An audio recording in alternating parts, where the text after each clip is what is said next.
If you call a doctor, he'll report it. Do you want that? Listen up, horror fans. While everyone's dropping cash on streaming subscriptions, YouTube is hiding an insane treasure trove of classic horror that will make your skin crawl and it won't cost you a single penny. We're talking genuine masterpieces, cult classics, and terrifying gems that influenced every scary movie you've ever loved. But here's the thing. Even though these films are in the public domain, specific uploads disappear all the time. Channels get taken down, videos get deleted, and suddenly that perfect HD version you bookmarked? Gone. So, if you have been sleeping on these free nightmares, now is the time to dive in. Grab your popcorn, kill the lights, and let's explore 17 horror classics you can watch right now on YouTube, completely free. Night of the Living Dead, 1968. George Romero didn't just make a zombie movie, he created the blueprint for modern horror.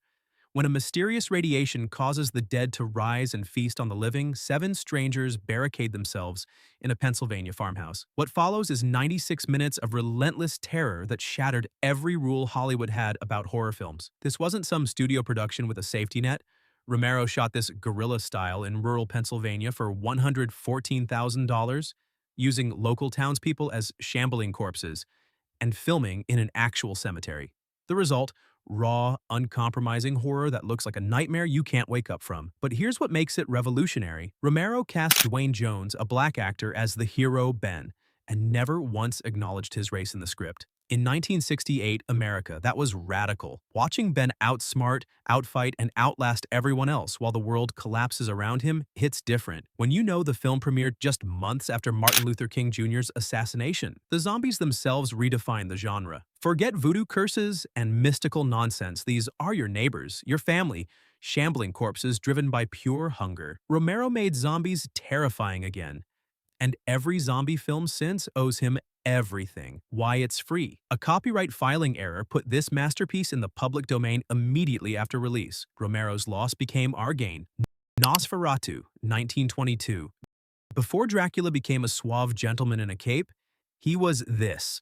A rat-faced nightmare that crawled out of German Expressionism's darkest corners? F.W. Murnau's unauthorized adaptation of Bram Stoker's novel created Count Orlok, and Max Schreck's performance remains the most unsettling vampire ever captured on film. Forget seductive bloodsuckers. Orlok is a walking plague, a skeletal creature with elongated fingers and a stare that drills into your soul. When he rises from his coffin, stiff as a corpse, it's not dramatic. It's wrong. Everything about him screams unnatural predator. Murnau filmed in actual Slovakian locations, using harsh shadows and distorted angles that make every frame feel like a fever dream. When Orlok's shadow creeps up the stairs toward his victim, fingers extending like spider legs, that image has haunted cinema for over 100 years. Bram Stoker's widow actually won a lawsuit to have all prints destroyed, but a few survived. And now this masterpiece lives forever. The vampire genre would look completely different without Nosferatu's influence. Silent era warning. This is a silent film with intertitles, but the visuals speak louder than any dialogue ever could. Carnival of Souls, 1962. Made for $33,000 by industrial filmmaker Herc Harvey, this atmospheric nightmare influenced David Lynch and George Romero, and you can watch it right now for free. Mary Henry survives a car accident that kills her friends. She emerges from the river hours later, unharmed but changed. As she tries to rebuild her life as a church organist in Utah, she's haunted by a ghoulish figure and drawn inexorably toward an abandoned carnival pavilion on the shores of the Great Salt Lake. This isn't jump scare horror. This is dread, the slow realization that something is fundamentally wrong with reality. Harvey shoots the empty carnival like a monument to death itself, all peeling paint and rusted rides. When the ghouls finally appear, rising from nowhere in their formal dress to perform a macabre dance, it's one of the most disturbing sequences in horror history. The twist ending hits like a sledgehammer. You'll want to immediately rewatch the entire film through new eyes. That's the mark of brilliant horror. It changes meaning once you know the truth. Why it matters. David Lynch has cited this as a major influence on Twin Peaks and Eraserhead. You can see its DNA in every "is this real or a dream?" horror film since. The Little Shop of Horrors, 1960. Roger Corman shot this horror comedy in 2 days using leftover sets from another production. It stars a young Jack Nicholson in one of his earliest roles as a masochistic dental patient, and it's absolutely wild. Seymour works at a struggling flower shop until he cultivates a strange plant that thrives on human blood. As Audrey Jr. grows larger, her appetite becomes murderous, and Seymour finds himself feeding her bodies to keep his bizarre botanical creation alive. The film moves at a breakneck pace because Corman literally didn't have time for multiple takes. Actors had to nail scenes immediately, giving everything a manic, unhinged energy. When Nicholson appears as Wilbur Force, begging the dentist to hurt him, no Novocaine, it dulls the senses. He steals the entire movie in about 5 minutes of screen time. This influenced the 1980s musical and the 1986 film remake. But the original has a grimy, desperate charm those slicker versions can't match. It's Roger Corman at his most inventive, proving you don't need money when you have got audacity. Fun fact, this launched the entire killer plant subgenre, you're welcome, The Ruins and the Happening. White Zombie, 1932. Before zombies shuffled through Romero's apocalypse, they worked the sugar mills of Haiti. Enslaved souls controlled by voodoo masters. Bela Lugosi stars as Murder Legendre, a Haitian witch doctor who creates zombies for plantation labor, until a desperate suitor asks him to zombify the woman he loves. Lugosi plays Legendre like a predatory spider, all hypnotic stares and sinister whispers. Watch his hands. Those expressive, grasping fingers that made him perfect as Dracula work even better here as a puppet master controlling the undead. When he demonstrates his power by commanding a zombie to walk off a cliff, it's genuinely chilling. The film's imagery is stunning. Director Victor Halperin uses shadows and atmospheric lighting to create a dreamlike dread. The zombie workers at the sugar mill, blank-faced and mechanical, crushing sugarcane in an endless rhythm, it's a powerful metaphor that hits harder when you know Haiti's brutal colonial history. This is the first feature-length zombie movie ever made. Everything that came after, voodoo zombies, romantic zombie plots, the entire genre, started here. Historical context. Released the same year as Universal's The Mummy, this independent production had a fraction of the budget but twice the imagination. House on Haunted Hill, 1959. Vincent Price in his absolute prime, playing an eccentric millionaire who offers 5 strangers $10,000 each, over $100,000 in today's money, if they can survive one night in a genuinely haunted mansion. The catch? The house has a history of murder, the caretakers are terrified, and Price's sinister smile suggests he knows something everyone else doesn't. Director William Castle was the king of gimmick horror, and he created a Murgo for this film, a plastic skeleton that would fly over theater audiences during the climax. You won't get that watching on YouTube, but you will get Price's magnificent performance as Frederick Lorne, a man who might be orchestrating an elaborate murder plot or might just be messing with people for fun. The scares hold up beautifully. When a disembodied head appears in a woman's luggage, or when a skeleton emerges from a vat of acid reaching for Price, it's still effective decades later. The plot twists and turns like a snake, keeping you guessing until the very end about what's supernatural and what's murderously human. Vincent Price Watch. This is Price before he became a full-on horror icon. You can see him discovering how deliciously fun it is to play sinister with style. The Phantom of the Opera, 1925. Lon Chaney Sr., the man of 1,000 faces, created his own grotesque makeup for this silent masterpiece. And when Christine finally rips off his mask in the film's most famous scene, audiences in 1925 literally screamed. The Phantom haunts the Paris Opera house, manipulating events from the shadows to make Christine Daae a star. He's obsessed, possessive, and tragically disfigured, a monster who believes he can win love through musical genius and terror. Chaney plays him with heartbreaking vulnerability beneath the horror, making the Phantom sympathetic even as he commits terrible acts. The unmasking scene remains one of cinema's greatest shock moments. Chaney's self-designed makeup, pulled-back nose, bulging eyes, skeletal features, was so disturbing that some theaters posted nurses in lobbies to treat fainted audience members. This was 1925, remember. Most Americans had never seen horror imagery this intense. The Bal Masqué sequence was filmed in early Technicolor, and if you find a restored version on YouTube, watching the Phantom descend the grand staircase in his Red Death costume while the crowd parts in terror is spectacular. Legacy. Every Phantom adaptation since, from Andrew Lloyd Webber's musical to every Hollywood remake, starts here with Chaney's definitive performance. Dementia 13, 1963. This is Francis Ford Coppola's directorial debut, and yes, that Francis Ford Coppola, the man who made The Godfather and Apocalypse Now.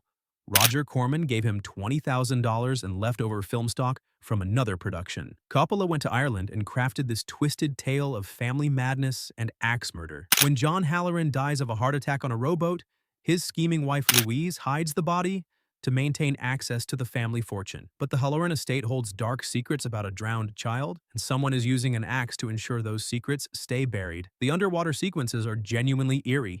Coppola shoots the drowned child's toys, and doll floating beneath the surface like ghostly remnants of innocence. When the killer finally appears, wielding an axe in the fog, it's proto-slasher filmmaking that predates Halloween by 15 years. You can see Coppola learning his craft here. The atmosphere, the family dysfunction, the operatic violence, it's all there in embryonic form. This is what a future master looks like figuring out cinema. Roger Corman's genius. He gave young filmmakers tiny budgets and complete creative freedom. The result was a generation of American auteurs. Spider Baby, 1967.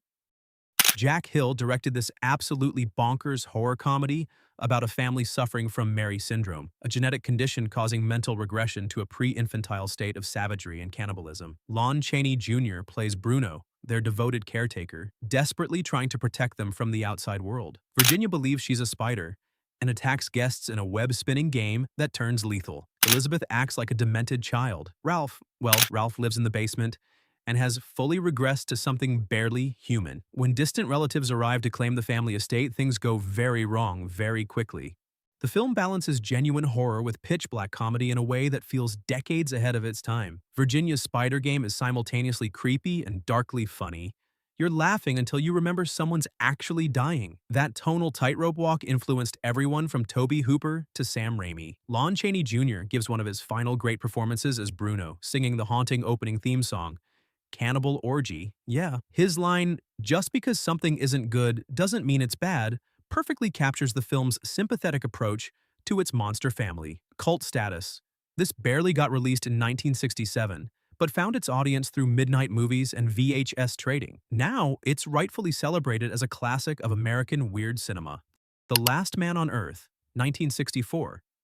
Vincent Price stars in the first adaptation of Richard Matheson's novel, I Am Legend, and it remains the most faithful version despite multiple remakes. Price plays Robert Morgan, seemingly the sole survivor of a plague that turned humanity into vampire-like creatures. His daily routine is methodical and grim.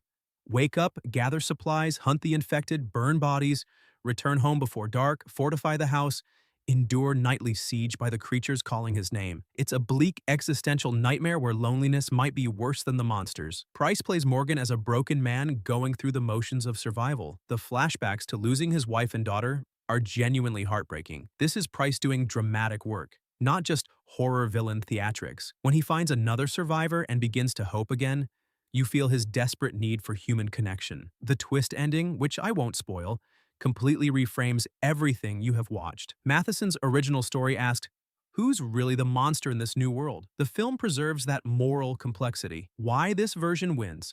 The 2007 Will Smith version had a massive budget and CGI vampires. This has Vincent Price, practical effects, and genuine emotion. No contest. The Terror, 1963. Roger Corman assembled an absolutely insane cast. Boris Karloff, Jack Nicholson, and a young Sandra Knight, and shot this gothic mystery using leftover sets from The Raven. The plot makes almost no sense. But who cares when you have got Karloff and Nicholson playing off each other in a crumbling seaside castle? Nicholson plays a French soldier who becomes obsessed with a mysterious woman who appears and disappears near a baron's castle. Karloff is the baron, haunted by guilt and ghosts. There's a witch. There's possession. There's a climax involving flooding chambers and supernatural revenge. The film's chaotic production, different scenes directed by different people, including a young Francis Ford Coppola, gives it a dreamlike incoherence that somehow works.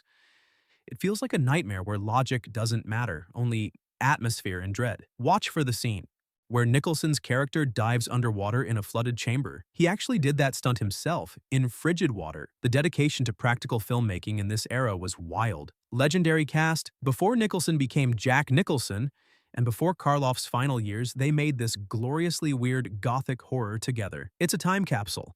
The Cabinet of Dr. Caligari, 1920, German expressionism at its most hallucinogenic. This silent film features painted sets with distorted angles, twisted streets, and slanted doorways. Everything designed to make you feel like you have entered a madman's mind. Dr. Caligari arrives in a German town with Cesare, a somnambulist sleepwalker, who has been asleep for 23 years but can predict the future. When Cesare awakens and begins prophesying death, murders follow. The protagonist Francis investigates, leading to revelations about asylums, sanity, and the nature of reality itself. The visual design is unlike anything else. Shadows are painted onto walls and floors. Buildings lean at impossible angles. Nothing is straight or normal, creating constant unease. When Cesare creeps across rooftops carrying his victim, moving in that strange, stilted way, it's an image burned into film history. The twist ending remains controversial over 100 years later. Some critics argue it undermines the film's anti-authority message. Others think it deepens the psychological horror. Watch and decide for yourself. Influence. Every horror film with unreliable narration, every twisted dreamscape,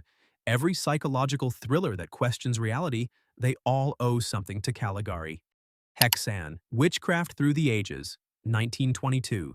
This Swedish-Danish silent film is part documentary, part historical recreation, part fever dream about witchcraft, devil worship, and the Inquisition. Director Benjamin Christensen spent years researching medieval texts and witch trial records, then created elaborate tableaux bringing these nightmares to life. Christensen himself plays the devil in grotesque makeup, complete with wagging tongue and a tail. He cavorts with witches, appears in dreams, and presides over Sabbaths that shocked 1920s audiences with their sexual frankness and blasphemous imagery. Nuns driven mad by repression, torture devices demonstrated in gruesome detail, possessed women crawling and shrieking. It's intense, but Haxan isn't just exploitation. Christensen argues that witches were actually mentally ill women, persecuted by an ignorant patriarchal society. The film's final segment draws parallels between medieval witch hunts and how early 20th century society treated hysteria and mental illness. It's both historically educational and viscerally horrifying. Content warning: this features nudity,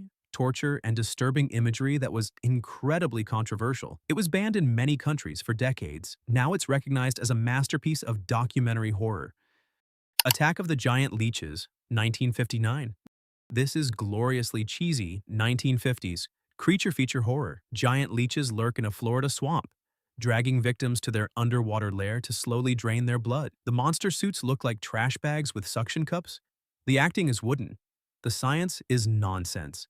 And it's fantastic. A game warden investigates mysterious disappearances while dealing with local drama, cheating wives, abusive husbands, small-town corruption. When people start vanishing into the swamp, he discovers the Leeches' underwater cave where paralyzed victims hang in suspended animation, slowly being drained. The final assault on the Leeches' lair with locals armed with dynamite and rifles is pure pulp adventure. The creatures might look ridiculous by modern standards, but there's something viscerally unsettling about being slowly drained by a giant parasite in an underwater cave. Drive-in classic, this played double features with equally absurd sci-fi films throughout the 1960s. It's the perfect so bad it's good horror experience.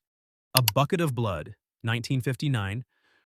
Roger Corman strikes again with this pitch-black comedy about Walter Paisley, a dim-witted busboy at a beatnik cafe who desperately wants to be an artist. When he accidentally kills his landlady's cat and covers the body in clay to hide the evidence, the beatnik crowd hails it as brilliant sculpture. Walter discovers his talent, killing people and coating their corpses in clay to create disturbingly lifelike art. As his fame grows in the underground art scene, his murders escalate. The satire is scalpel sharp, skewering pretentious art critics, phony intellectuals, and the 1950s beatnik scene. Dick Miller gives a career-defining performance as Walter, pathetic, sympathetic, and increasingly unhinged. You almost feel sorry for him even as he's murdering people for art. The beatnik dialogue is hilariously overwrought, full of pseudo-profound nonsense that makes Walter's actual madness seem almost rational by comparison. Corman shot this in 5 days for $50,000.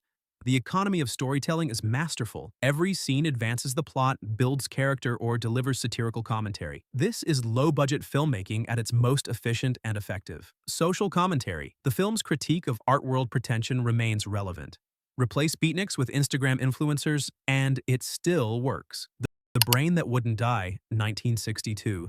When Dr. Bill Courtner decapitates his fiancée in a car accident, does he mourn her death like a normal person? No. He keeps her severed head alive in a laboratory pan while hunting for a beautiful woman whose body he can transplant it onto. This is deranged science fiction horror that feels like a fever dream. Yan, the disembodied head, becomes increasingly hostile toward Bill, telepathically communicating with the monster he keeps locked in a closet, the result of previous failed experiments. She wants to die. The monster wants to escape. Bill wants to play God. The film is simultaneously ridiculous and genuinely disturbing. Watching Jan's consciousness trapped in that pan, unable to die, unable to do anything but wait while Bill parades potential body donors past her, it's psychological torture. When the monster finally breaks free during the climax, the cathartic violence feels earned. The dialogue is absolutely bananas. But she has a body that won't quit. Bill shouts while hunting for victims. The head responds with withering sarcasm. It's like Tennessee Williams decided to write a mad scientist movie, exploitation gold. This played grindhouse theaters and drive-ins for years. It's sleazy, it's weird, and it's absolutely unforgettable. Plan 9 from Outer Space, 1959. Okay, let's be honest. Ed Wood's infamous sci-fi horror hybrid is objectively terrible. The acting is wooden. The special effects are laughable. Flying saucers that are obviously hubcaps on strings. The script makes no sense. Continuity errors abound. Watch the sky change from day to night between shots, but it's also essential viewing for horror fans because it represents pure, unfiltered creative passion, untainted by competence. Wood had a vision. Aliens resurrect Earth's dead to stop humanity from developing a doomsday weapon, and by God, he executed that vision with every penny of his minuscule budget. Bela Lugosi appears in brief footage shot before his death, standing in a cape outside his house. When Lugosi died mid-production, Wood hired his wife's chiropractor, who looked nothing like Lugosi, to play the role, holding a cape in front of his face in every scene. The audacity is stunning. This became the gold standard for so bad it's good cinema. Watching it is like witnessing someone's dream committed to film despite every obstacle. You'll laugh, you'll groan, and you'll marvel at Wood's absolute conviction that he was creating art. Tim Burton tribute, Burton's biopic Ed Wood, 1994, celebrates this filmmaker's outsider spirit. Plan 9 represents the beautiful catastrophe at the heart of that story. Why watch these now? Horror history isn't just fun, it's essential. These films created the language of modern horror. Night of the Living Dead invented the zombie apocalypse. Nosferatu defined vampire imagery for 100 years. Psycho, also free via official YouTube movies, created the slasher film. Carnival of Souls pioneered atmospheric psychological horror. Every scare in modern films, every trope, every technique, it started here. And unlike films locked behind paywalls, these masterpieces are accessible to anyone with internet access. So grab your popcorn, dim the lights, and experience horror history. These classics are free, they're legendary, and they're waiting for you right now on YouTube. What are you waiting for? Start watching before they disappear. Drop a comment with your favorite free horror movie on YouTube. What terrifying classic should everyone watch?